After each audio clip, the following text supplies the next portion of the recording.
42% des femmes disent que même si une paire de chaussures est inconfortable, elles la porteront malgré tout si elle est jolie. J'en fais partie. Et vous ?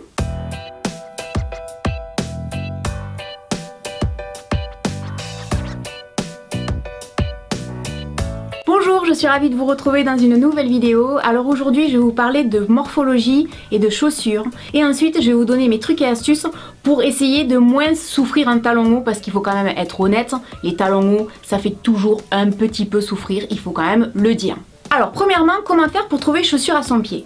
Pour commencer, je vous dirais qu'il est primordial de comprendre qu'en fait, tout est un effet d'optique pour mettre votre silhouette en valeur et avoir un look harmonieux. Alors plutôt que de parler de morphologie comme je l'ai fait jusque-là, c'est-à-dire les V, les H, les X, etc., je vous parlerai plutôt de silhouette. Soit vous avez une silhouette fine, soit vous avez une silhouette plus en rondeur. Si par exemple je compare ces deux chaussures, vous en avez une qui est faite plus pour une morphologie fine et une qui est faite pour une morphologie un peu plus épaisse. De toute façon, il n'y a pas de secret. Si vous allez en boutique et que vous essayez ces deux paires de chaussures-là, en fonction de votre silhouette, vous allez vite voir qu'il y en a une qui va être faite pour vous et pas l'autre. Donc attention, voyez bien que ces deux chaussures n'ont absolument rien à voir l'une avec l'autre.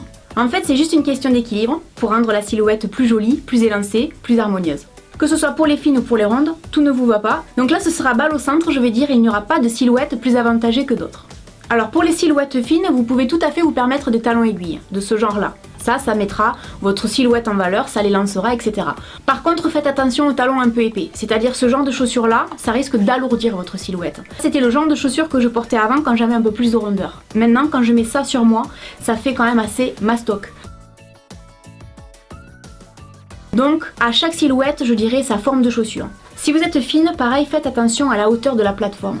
Si vous prenez une plateforme qui est très haute, ça va pareil alourdir votre silhouette. Essayez de prendre une plateforme plus fine, ou alors vous pouvez opter pour des plateformes qui sont cachées à l'intérieur de la chaussure et où ça se voit pas trop. Alors évidemment, que ce soit les ballerines ou les baskets, généralement les chaussures plates, tout vous va. Et pour les filles qui sont fines, évidemment l'hiver vous pouvez tout à fait opter pour les bottines montantes parce que vous, ça ne vous coupera pas la jambe ni le mollet. Alors que les filles qui sont rondes, si vous mettez ce genre de bottes, avec une jupe ou avec une robe, ça va vous couper la jambe, couper le mollet et ça va vous tasser. Alors comme je le disais tout à l'heure, si vous êtes ronde, vous pouvez tout à fait opter pour des chaussures un peu plus épaisses comme celle-là, c'est-à-dire avec un talon un peu plus épais et une plateforme un peu plus épaisse. Après, attention, je dirais aux chaussures assez colorées ou aux chaussures fantaisie si vous avez des rondeurs. Tout simplement parce qu'elles vont attirer le regard juste sur vos pieds et que ça risque de vous tasser et pas forcément affiner ou allonger votre silhouette. Après, si c'est un choix personnel, vous faites ce que vous voulez.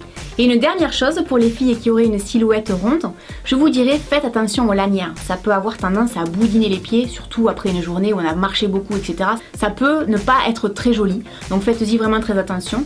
Je vous dirais optez plus facilement pour des chaussures qui sont bien ouvertes sur le devant, qui sont bien échancrées, et là ça fera déjà un pied plus harmonieux, plus joli, plus sexy, et ça allongera votre jambe et ça fera beaucoup plus élégant.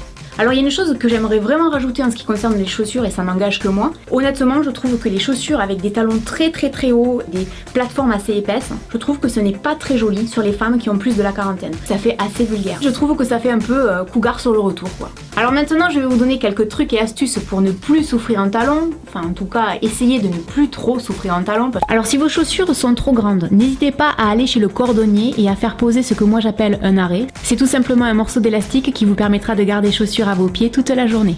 Alors si vous souhaitez agrandir vos chaussures, soit vous optez pour un élargisseur de chaussures, ce qui à mon avis est quand même l'idéal, soit vous pouvez faire ce que beaucoup de gens préconisent, c'est-à-dire mettre des chaussettes et marcher avec dans la maison.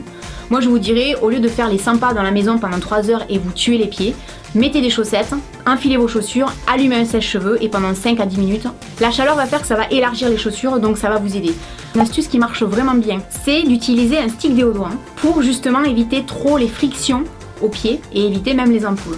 Alors soit vous pouvez en mettre autour de votre pied, vous mettez les chaussures, soit vous en mettez à l'intérieur de la chaussure et ensuite vous enfilez vos chaussures. Alors évidemment c'est pas le genre d'astuce que je conseillerais aux gens qui sont hyper naturels au niveau des produits de beauté, mais ça a déjà fait ses preuves, moi je sais que ça m'a sauvé la vie quelques fois.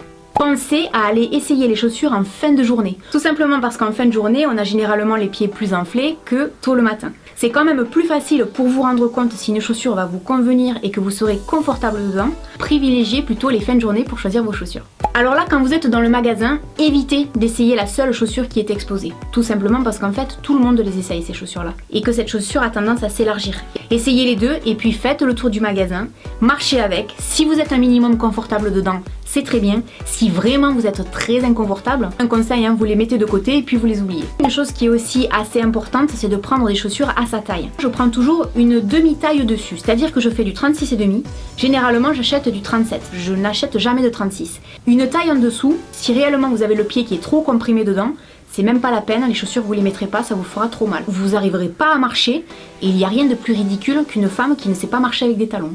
Alors pour un meilleur confort dans la chaussure, vous pouvez tout à fait opter pour des semelles ou des patchs en silicone. Honnêtement, ça soulage quand même pas mal la plante des pieds. Alors si vous n'avez pas du tout l'habitude de marcher avec des talons, ne commencez pas par 10 cm de talons, c'est bien évident. Vous pouvez commencer dans un premier temps par des chaussures compensées. Ça c'est quand même l'idéal pour commencer à marcher avec des talons parce que vous avez quand même une certaine stabilité. Ou alors commencer avec des chaussures qui font 3-4 cm de talons, c'est très bien. Et petit à petit, vous pouvez augmenter la hauteur des talons. Alors par exemple, faites attention à la cambrure des chaussures. Si je prends par exemple cette paire de chaussures, elles sont très cambrées. Elles sont cambrées en fait à un point tel que, en fait la chaussure est une taille et demie en dessous de ce que je prends d'habitude. Faites attention à ça parce que tout simplement plus une chaussure est cambrée et moins s'il y a de plateforme, c'est-à-dire que là il n'y a pas de plateforme sur la chaussure, plus vous allez avoir le pied qui penche vers l'avant on va dire, plus c'est compliqué de marcher vraiment bien et d'être confortable dans une paire de chaussures. On les prend généralement plus tôt pour les soirées, en journée ça sera assez compliqué. Alors il y a une astuce qui revient souvent, qui moi m'emballe pas des masses, donc je ne sais pas, peut-être que vous en êtes partisane ou partisan. En fait ça consiste à prendre un sac congélation, on va dire, mettre de l'eau et ensuite mettre ce sac dans la chaussure et ensuite vous mettez cette chaussure dans un autre sac et vous le mettez au congélateur. C'est-à-dire que avec le froid, l'eau va devenir de la glace et la glace va faire élargir la chaussure. Moi je suis pas fan parce que l'idée de mettre une chaussure au congélateur, je trouve pas ça génial. Déjà d'un aspect hygiénique, je trouve pas ça génial et en plus pour peu que vous ayez investi dans une paire de chaussures en cuir ou relativement chère, je suis pas certaine qu'une température aussi basse soit bonne pour la chaussure. Donc moi je suis pas trop emballée à cette idée là. Maintenant dites-moi vous dans les commentaires ce que vous en pensez, si vous l'avez déjà fait et que vous trouvez que c'est vraiment bien. Voilà, cette vidéo est maintenant terminée. J'espère que ça vous aura donné des idées, que ça vous aura appris différentes choses sur comment faire pour ne plus avoir trop mal aux pieds ou bien peut-être à vous débarrasser de certaines chaussures qui ne sont finalement pas faites pour vous. Et puis je vous dis à très bientôt dans une prochaine vidéo. Salut!